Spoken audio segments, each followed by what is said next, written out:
మీ business ను develop చేసుకోవాలి అనుకుంటున్నారా? మీ పరపతిని పెంచుకోవాలి అనుకుంటున్నారా? అయితే ఓకే టీవీ ద్వారా L band, aston band ad, scrolling ad, ad with voice overs, logo bug, video ads ద్వారా మీ యాడ్స్ ను పబ్లిష్ చేసుకోండి. సంప్రదించవలసిన ఫోన్ నెంబర్ 8520917933.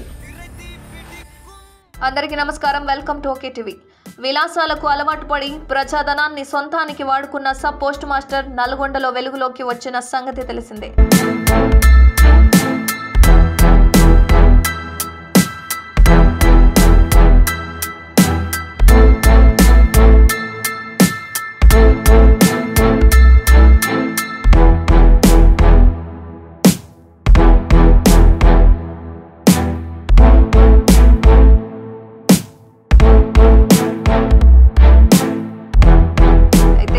నల్గొండ జిల్లా నందికొండ మున్సిపాలిటీ పైలాన్ కాలనీలో సబ్ పోస్ట్ ఆఫీసులో ఈ వ్యవహారం బయటపడింది. ఖాతాదారుల సొమ్ము సుమారు 1.5 కోట్లకు పైగానే సబ్ పోస్ట్ మాస్టర్ స్వాహా చేసినట్లు తాజాగా పోలీసుల విచారణలో తేలింది.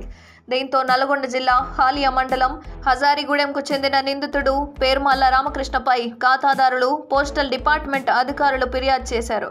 అదేవిధంగా ఆ ఫిర్యాదు మేరకు పోలీసులు కేసు నమోదు చేశారు. ఈ మేరకు నాగార్జున సాగర్ సిఐ బీసన్న బుధవారం తపాలా కార్యాలయానికి వెళ్లి విచారణ చేశారు. పోలీసులు విచారణ చేస్తున్న సమయంలో ఖాతాదారులు, డిపాజిటర్లు వారి పాస్బుక్లతో పెద్ద సంఖ్యలో పోస్టాఫీస్కు వచ్చారు. Sub post master Ramakrishna post office ఖాతాదారులకు డూప్లికేట్ పాస్ పుస్తకాలు ఇచ్చాడని, ఖాతాదారులు ఖాతాలో వేసిన నగదును ఆ పాస్ పుస్తకంలోనే రాసి ఇస్తూ వచ్చాడని, వచ్చిన నగదును వచ్చినట్లు తన సొంత ఖాతాలో జమ చేసుకున్నట్లు పోలీసుల విచారణలో తేలింది. ఖాతాదారుల ఫోన్ నెంబర్లు కూడా మార్చి వేరే నెంబర్లు నమోదు చేసినట్లు వెల్లడైంది. సబ్ పోస్ట్ మాస్టర్ రామకృష్ణ కాజేసిన సొమ్ములో ఖాతాదారుల అకౌంట్లోని నగదుతో పాటు డిపాజిట్దారుల సొమ్మును విత్డ్రా చేసినట్లు తెలుస్తోంది. ముందే ఖాతా నెంబర్లకు లింక్ అయిన ఫోన్ నెంబర్లను మార్చడంతో నగదు విత్డ్రా చేసిన ఖాతాదారుల ఫోన్లకు సమాచారం వెళ్లట్లేదని విచారణలో తేలింది. పోస్టాఫీసులో లక్షల రూపాయల సొమ్ము విత్డ్రా అవుతుంటే సంబంధిత ఉన్నతాధికారులు పసిగట్టలేకపోవడం గమనార్హం.